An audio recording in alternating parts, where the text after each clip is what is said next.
नमस्कार, जय हिंद, सलाम। सूचना अच्छी नहीं है आप लोगों के लिए, ऐसा मुझे लगता है। और जो भी सूचना है आपको देना हर यूट्यूबर का और अच्छे दोस्तों का दायित्व भी है। तो सूचना पुनः की तरह जो लास्ट वीडियो आपने देखा, यूजीसी नेट एनटीए की तरफ से जो आई हैं सूचनाएं, उसी क्रम में एक और वीडियो है जो कि 9 जुलाई यानी कि कल रात में 10 बजे के आसपास एक नोटिस आया है।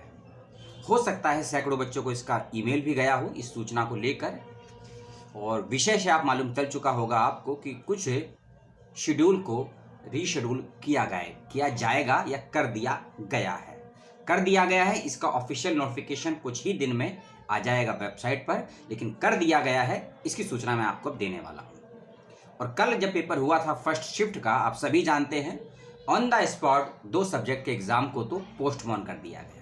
ठीक है, नहीं देखा होगा वीडियो तो देख लीजिएगा, लिंक डिस्क्रिप्शन में नहीं मिलेगा, सीधा आपको जाना पड़ेगा चैनल पे। दूसरी बात, जो नोटिफिकेशन ये कल आया है, अगर ऐसी समस्या आपके समक्ष भी आ रही है या आएगी तो आपको क्या करना है उसका भी मैं आपको सिंपल तरीका बताऊंगा कि आपको यदि ऐसी समस्या आती है और आप भी चाहते हैं कि आपका भी एग्जाम दोबारा से कराया जाए तो किन किन बातों का ध्यान रखना है और स्टेप बाय स्टेप क्या करना है।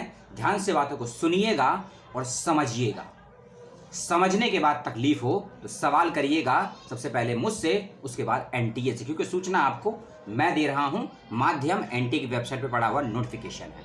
नोटिफिकेशन कहता है कि 9 जुलाई को यानी कि कल पहली शिफ्ट में कुछ सब्जेक्ट के एग्जाम को तो पोस्टपोन कर दिया गया, उसका नोटिस दे दिया गया। इसके अलावा लगभग 7 सेंटर ऐसे पाए गए हैं, लगभग 7 सेंटर ऐसे जिसमें से एक सेंटर केरला में है, 3 सेंटर उत्तर प्रदेश में है और 2 सेंटर बिहार में भी हैं। ठीक है, और इन सेंटरों के नाम भी दिए गए हैं और ये सेंटर की डेट आप नोटिफिकेशन में देख लेंगे। इन सेंटरों पर एग्जाम को कैंसिल कर दिया गया है और कारण क्या दिया गया है, टेक्निकल इशू। यानी कि इतने लंबे समय के बाद, बच्चों का इतना मानसिक शोषण करने के बाद और बच्चों को तैयारी करना, यानी कि एंट्रेंस की डेट, एग्जाम की डेट, एडमिट कार्ड के बीच में 1 से 2 दिन का गैप, इसके बावजूद बच्चे अपना किराया भाड़ा लगाकर अपने आप को संभाल कर यानी कि समेटते हुए गए एग्जामिनेशन सेंटर पे और वहां मालूम चला कि सिस्टम ही वर्क नहीं कर रहा है। लास्ट ईयर भी दिक्कत आई थी, इस साल पहले ही दिन की पहली शिफ्ट से ये दिक्कत शुरू भी हो गई है और सेकंड शिफ्ट में लिख दिया है कि सेकंड शिफ्ट में कोई दिक्कत नहीं हुई है। अरे साहेब, सेकंड शिफ्ट में जो दिक्कत हुई होगी उसकी कंप्लेंट तो आपके पास रात में 6 बजे के बाद गई होगी और जाएगी तो हो सकता है आज रात में या कल उसका भी कोई नोटिफिकेशन आ जाए।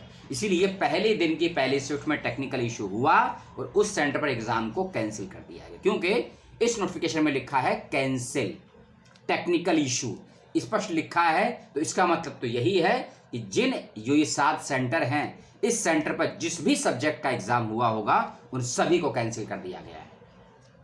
तो कमेंट करके आप मुझे जरूर बताइएगा कि इन 7 सेंटरों में से क्या कोई आपका सेंटर था और आपका सब्जेक्ट क्या था और क्या आपके पास भी एग्जाम कैंसिल होने का या रद्द होने का कोई नोटिफिकेशन आया है या नहीं आया है।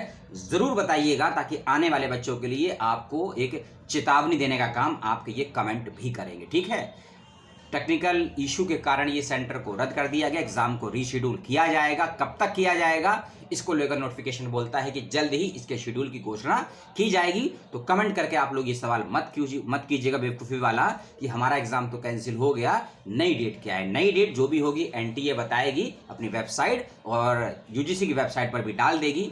आपको हो सकता है नई डेट को लेकर ईमेल भी किया जाए, हो सकता है, होगा, मैं ये नहीं कह रहा हूं, हो सकता है मैं ये कह रहा हूं, इस बात का ध्यान रखिएगा।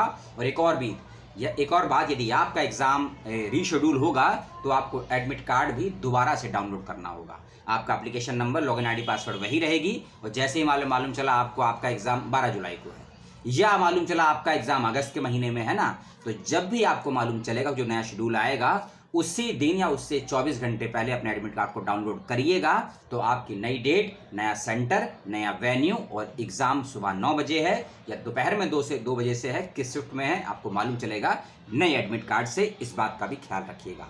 और यदि आपके साथ कोई और टेक्निकल समस्या आई है एग्जामिनेशन सेंटर पर ज़रूर बताइए कमेंट करके, ताकि मैं स्वयं आप लोगों के आधार पर यूजीसी और एनटीए को बाकायदा मेल कर सकूं, ताकि आने वाले समय में आपके साथ या आपके जैसे लाखों बच्चों के साथ समस्याएं ना आए। और सभी यूट्यूबर से भी मेरा निवेदन है, यदि इस वीडियो को देख रहे हैं, शेयर करने की आवश्यकता नहीं है। यदि आपके भी सब्सक्राइबर के साथ ऐसी समस्याएं आ रही है तो ये आपका और हमारा सबका दायित्व है, प्रत्येक यूट्यूबर का, कि ऐसी समस्याओं को बड़े स्तर पर यूजीसी, एनटीए और एक कदम आगे बढ़कर तो मैं कहता हूं मिनिस्ट्री ऑफ एजुकेशन को बताना चाहिए।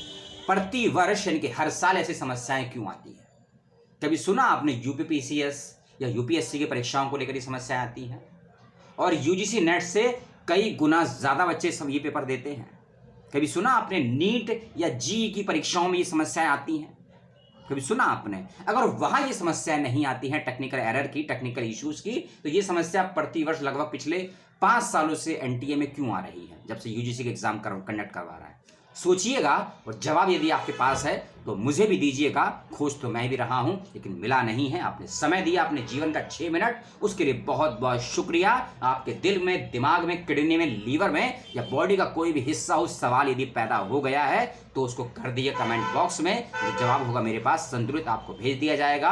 पुनः अपना, अपनों का, परिवार का, प्रकृति का ख्याल रखिएगा। अध्ययन करते रहिए और अध्ययन करने के साथ साथ उसका अभ्यास करते रहिए, क्योंकि जब तक आप प्रैक्टिस नहीं करेंगे कोई भी काम को सफलता से प्राप्त या उसको मुकम्मल नहीं कर पाएंगे। और खासकर यूजीसी नेट का तो पेपर 1 प्रैक्टिस ही मांगता है, अभ्यास ही मांगता है। और ज़्यादा मुझे बताने की आपको आवश्यकता नहीं है, मुझसे ज़्यादा विद्वान है और सबसे ज़्यादा आप सभ्य समाज के नागरिक हैं, क्योंकि आप सवाल नहीं करते। जय हिंद।